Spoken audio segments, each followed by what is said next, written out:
Before we begin, I would like to give a huge thank you to EA Sports and to the EA Game Changers for making this series possible.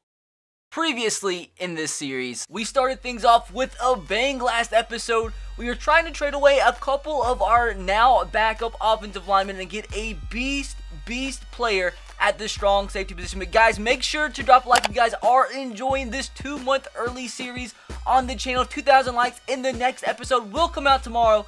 But as you guys see, last episode did in fact start off with a bang as we end up getting strong safety veteran fan favorite Eric Berry added to the squad. Ended up being the only trade we made last episode, and we did start having our time constraint come into action, so I had to do a lot of simming, and it could have gone a lot better, but I guess it could have gone worse. We pretty much split the whole entire season up to the point where we actually played last episode, which we did play against the Dallas Cowboys for last episode, as you'll see in just a second. But a couple close losses, but hopefully things can get better or we're just not going to make the playoffs, because if you look at the AFC South Division standings, we are currently in 3rd place, 2 games behind the Houston Texans. So we're at the trade deadline and things aren't looking good because we're still 2 games behind. But the aim of last episode was to get a win against the Cowboys and at least make that only a 1-game deficit in our division, as we are taking on the 83 overall Dallas Cowboys. Now jumping into the gameplay, already down 3-0 at the end of the first quarter, going forward on 4th down and 1, a little risky, but our speedster running back Dion Lewis does pick up the first down just barely. So looking for a touchdown on this drive, 3rd down and 1, slant pass to Delaney Walker, our veteran target hangs on to the catch, which sets up for a 1st down and goal. A run here from Dion Lewis as he's going to bring it into the end zone as we do take a 7-3 lead over the Dallas Cowboys. Now skipping ahead to the 2-minute warning, another 4th down and 2 is feeling risky in this game. Dion Lewis once again does pick it up. Not settling for the field goals in this game. A risky little slant pass there to Des Bryant, but he does pick up the 1st down, which sets up for a 1st down and goal from the 3. As you see, for some reason, Mariota trying to quiet the Dallas crowd. Another run from Dion Lewis and another rushing touchdown for our running back who's had a big impact early on in this game, which really hasn't been the case early on in this series. Now moving into the second half, only up by 4. Need a good red zone stand right here, and we force a fumble. What a play. A huge turnover as we do keep the lead, but a mistake from myself and Marcus Mariota as we give the ball right back. A nice play there from the veteran outside linebacker Sean Lee to jump the route, pick the ball off, as now Dallas is moving once again.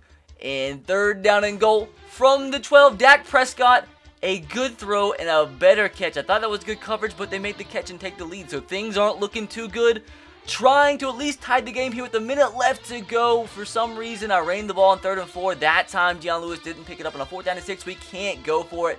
So I had to keep the field goal and tie things up 17-all. And here, this might look a little bit confusing, but the key moment brought me in a situation where if we just let them run the ball, they're going to run the clock out and kick the field goal and take the win. So we had to allow a touchdown right there to even have a chance to come back. We had like 20 seconds to go. This was our only chance here. Mariota overthrew the pass, which would at least give us a chance to throw like a 30-yard pass into the end zone. But that pretty much is going to do it. And I hated it because that's a game I really felt like we could have won, but actually end up losing 24-17 to the Dallas Cowboys, which is very upsetting because now we do fall 2 games behind the Houston Texans in the AFC South, and we're at the trade deadline, so we're going to have some type of crazy second half to be able to make the playoffs. But with that said, it's now officially time to jump into today's episode as we really give it one last shot to improve this team enough to be able to have a huge second half so we actually can make the playoffs. So guys, today we are starting off today's episode a little wild, and I have a lot of explaining to do as it is the trade deadline. It looks like we are looking to ship off Marcus Mariota for a couple of reasons, which I will explain in just a minute. But number one, the dude fumbled every single time, you know, we ran the football with him. And number two, there's a reason I'll explain in just a second. But we were trying to get as much as we possibly could in return, and I was surprised this went through, and I was kind of upset, and we ended up getting Chandler Jones. I feel like I could have got a lot more in return. Now, dudes, the reason why we decided to trade away Marcus Mariota wasn't necessarily just because of him playing bad. It's because at this point, dudes, I was supposed to be in a meeting. I was supposed to be in a freaking meeting, but I was still recording this series. Now, with that said, I was already 10 minutes late to the meeting at this point. I was like, dude, this isn't good. The series, I haven't even got to the playoffs yet, and I'm supposed to be in a meeting. So things had to be sped up super quick, and I knew the only way we were going to be able to finish the series was if after the trade deadline we simmed the playoffs. And with us being, as you guys see what we're trading for in the background, trying to get a quarterback, the only way we're going to make the playoffs, we're currently 3-5 in this series, was if somehow, some way in a simulation, simming the rest of the season, we had an incredible year. And I know the only way we were going to be able to do that was if we had a good quarterback for the simulation. Now, I know 79 overall isn't bad, but we had to win like almost every game to be able to make the playoffs, and I did want to make the playoffs in this series. But keep in mind, dudes, like I could not spend all the time in the world because literally it was 10 minutes late to a meeting at this point, and we ended up having to settle. I literally tried everything. It took way too much time than I should have trying to get the best quarterback possible. But guys, all the deals I tried to throw out there, we ended up having to eventually settle for Ben Roethlisberger. I want you guys to know how dedicated I was to getting this series done and getting the whole entire season done, because dogs, like I'm telling you, I was supposed to be in this meeting and I wasn't even halfway done with this series at this point, and I was already 10 minutes late. But we do end up getting Ben Roethlisberger, and we did have to trade away Taylor Lewan. The reason we did that is I know Taylor Lewan, I know it makes the realism people mad, and he's a Titans fan. I didn't want to trade both of those guys away, but like I said, the only way we're going to be able to make the playoffs in the series is we had to sim the rest of the season just because we had to. There was no way I could play another game. So we had to have a very good team simulation-wise.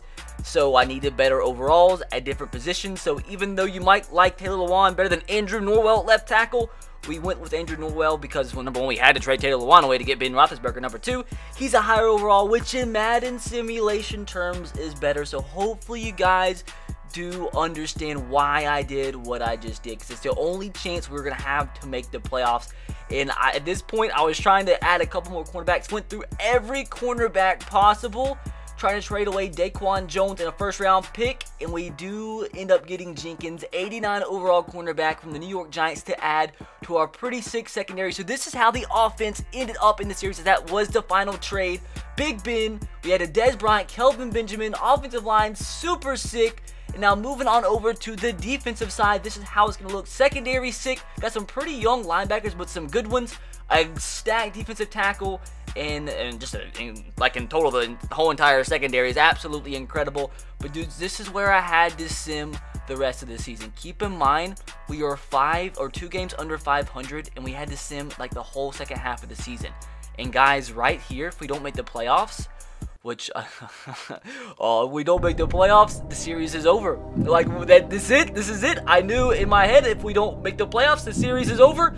So week 17, I hate to spoil it, but yeah, we did make the playoffs. I was actually shocked, not gonna lie.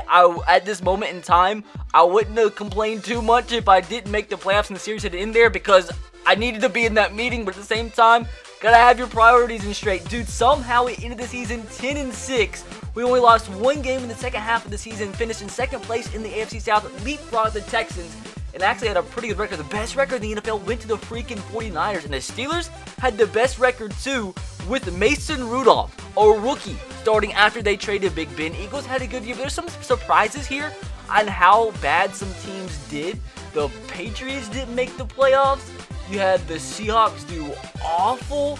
The Cardinals did bad, who we did trade Marcus Mariota to. The Jets had the worst record in the NFL. The Browns won 4 more games than they did last 2 years combined. We had the 18th best defense in the NFL, or offense, and the 7th best defense in the NFL. MVP goes to Le'Veon Bell. Jerick McKinnon, he was the surprise in the top 10. Never in a million years would have expected that, but the 49ers did have a really good year.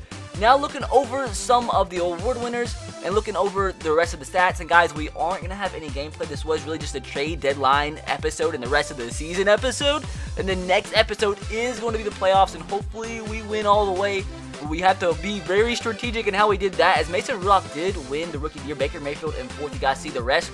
But we're going to be very strategic in how we go about things, because like I said, guys, like before this episode even started being recorded, this particular one, I was 10 minutes late for a meeting, and my time to like be able to record was over. But I was like, dog, I'm too far in. I gotta finish my series for these dudes. But as you guys see, some of the Rookie of the Years, no real surprises, although Mason Rudolph, that was kind of a surprise, but I mean, I guess you'll see why in just a second. He ended up winning. Ben Roethlisberger had a pretty good year for us. Deion Lewis actually surprisingly did a lot better than what I thought. Kelvin Benjamin ended up being our best receiver reception-wise. Des Bryant actually had a pretty slow second half of the year because when we played with him, he was a baller. We have Michael Kendricks, the free agent signing, end up leading us in sacks. Mason Rudolph, as you see, 23 touchdowns to 3 picks. Pretty good for a rookie that filled in halfway through the year. This is crazy. Lamar Jackson ended up starting halfway through the season. He didn't even have a carry. Lamar Jackson, one of the fastest quarterbacks probably ever in the NFL. Didn't even have a carry. Crazy. Saquon Barkley, you guys probably saw, as I was probably talking, being stupid. Darius Guice ended up winning the Rookie of the Year over Saquon Barkley, but he had a decent season. Jimmy G had a good year, and just wanted to point that little screenshot out. That's actually really, really funny. If you guys know what I'm talking about, that's actually extremely hilarious. I had nothing to do with that, I promise. That was all the AI. I didn't have time to mess with like nonsense like that. But anyways, Baker Mayfield ended up starting like halfway through the season too, hence why I didn't win the Rookie of the Year. But dudes, that is going to do it for today's episode. Hope you guys did enjoy, although it was like super sped up. And hopefully you guys do understand what I had to do to finish this series. Hope you guys still appreciate it and do enjoy. With that said, guys, that is going to do it. Be sure to subscribe to the channel if you haven't already. Drop a like, 2,000 likes by tonight. And the playoffs will start tomorrow. I'll catch you guys next time. Have a great rest of your day. God bless and peace.